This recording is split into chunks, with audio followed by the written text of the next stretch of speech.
Morning, everyone. Thank you for joining us. And it's a great pleasure to be here in this international conference. Thank you for the invitation. We are going to talk about systematic review literature searching, and Can I Use Chatgpt is the title of our project. It's a group project in collaboration between myself. I am an associate professor and a program lead for Master of Surgery Aesthetics in UCL. We have got Veronica, our lovely librarian from the UCL Cruciform Hub, and one of our master's students at UCL, Alia Galadari.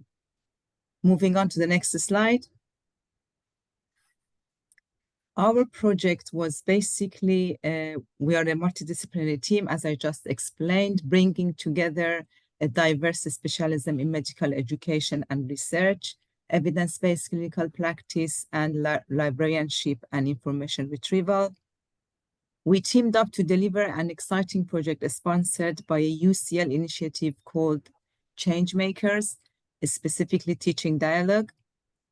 Teaching Dialogue recognizes that the staff-student partnerships are at the center of an enhanced learning experience and is best practice in education. So we submitted a project proposal, Veronica and myself, to partner up with a student, in this case Alia, to develop a mutual understanding of how generative AI tools, specifically ChatGPT, could be used for the development of systematic literature review searches.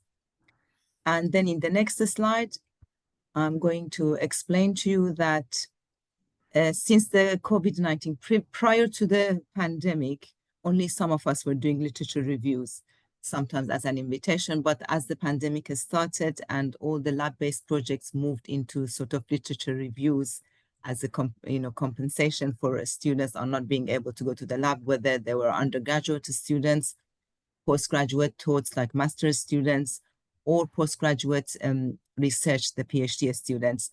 So systematic reviews and different types of literature reviews became very popular. In that case, we're focusing on this type of research, which is now very common as a basis of the beginning of a PhD project, or some of our final year students are doing these systematic reviews or literature searches as part of their project. So it's a part of the research that is very popular. Hence, we're choosing this subject in collaboration with what's very, very novel nowadays and very close to everybody's heart, which is AI and the generative forms of research. I'm passing on now the microphone to my colleagues to continue. Thank you. Thank you, Zahra. So I will give you just a little bit of an introduction of systematic reviews and the steps involved in systematic reviews. As some of you will know, systematic reviews are large undertakings and are underpinned by a thorough methodology, which aims to ensure transparency, reproducibility, and reduction of bias in research. That's why they are considered the gold standards of a lot of evidence synthesis. As you will see in the diagram here, there are quite a few steps in this process, and this process can be considered iterative. As part of our project, we actually focused on the first 3 steps in conducting systematic reviews. So these are defining and refining a research question that is original for research, develop inclusion and exclusion criteria for your study, and conducting comprehensive searches which are the foundation of the evidence available on your topic. And why did we focus on these 3 steps? Is because we realized that there is a paucity of literature or current research focusing on these 3 steps, and because these 3 steps are actually the essential foundation of good quality systematic reviews. But before we delve into discussing the findings of our research, let's have a quick overview of Chatgpt. So as some of you will know, Chatgpt is a large language model developed by OpenAI and is based on generative pre-trained transformer architecture, so the GPT acronym. Chatgpt is part of the GPT series, which was launched back in 2017, so a few years ago. And this seminal study actually introduced the concept of the transformer architecture on which Chatgpt lies its foundation. So Chatgpt 3 was released in 2020, and this has nearly 175 billion parameters, which showcases the unprecedented capabilities in generating coherent and contextually answers to our questions. Fast forward to May 2024, OpenAI really released Chatgpt 4.0, which is their newest flagship model of Chatgpt, making more capabilities available for free. So now we do have access for free to some advanced capabilities in Chatgpt, which include get responses from both the model itself and the web. So now it is possible to browse as well, the web as well, to get your answers, analyze data and create charts, but also uploading files to summarize information and analyzing the information in there. So it's developing really fast. And that's why we wanted to investigate its use for the development of systematic reviews. We wanted to show you a brief video that summarizes our project, so we hope you enjoyed it, and the subtitles will be available in the link available here, and we will share the slides with you at the end of the session. So I hope this works and that you will enjoy our brief video. The University College London Changemakers project is a collaborative initiative that engages both staff and students, offering practical experience with Chatgpt. This project is dedicated to advancing systematic review literature searches within academic programs, leveraging AI to enhance research skills and distill complex information. In this project, Chatgpt was employed to refine a research question concerning the impact of specialized training on elite karate athletes. The tool played a crucial role in dissecting the question into essential concepts, enhancing clarity in comparisons, and identifying relevant synonyms and terminologies. Participants engaged in creating an initial systematic search strategy utilizing bibliographic databases. Subsequently, Chatgpt was utilized to refine the strategy, with the objective of assessing the AI-generated strategy against conventional search methodologies. A notable outcome was Chatgpt's assistance in refining the research question to focus specifically on karate kicks and the comparison between elite athletes and non-athletes, aiming for a more focused systematic review approach. The project's evaluation of Chatgpt centered on its competency in formulating a systematic search strategy, particularly its refinement for Ovid Medline and its capability to propose translations for the Ovid Embase database.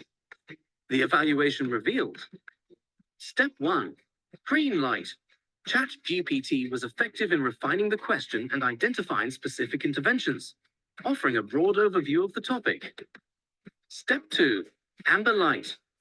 While Chatgpt provided an extensive list of synonyms and terminology, its advice on developing a comprehensive search strategy was somewhat generic. Step 3. Red light. The tool struggled to generate effective search strings for translating the initial strategy across databases like Embase and Web of Science.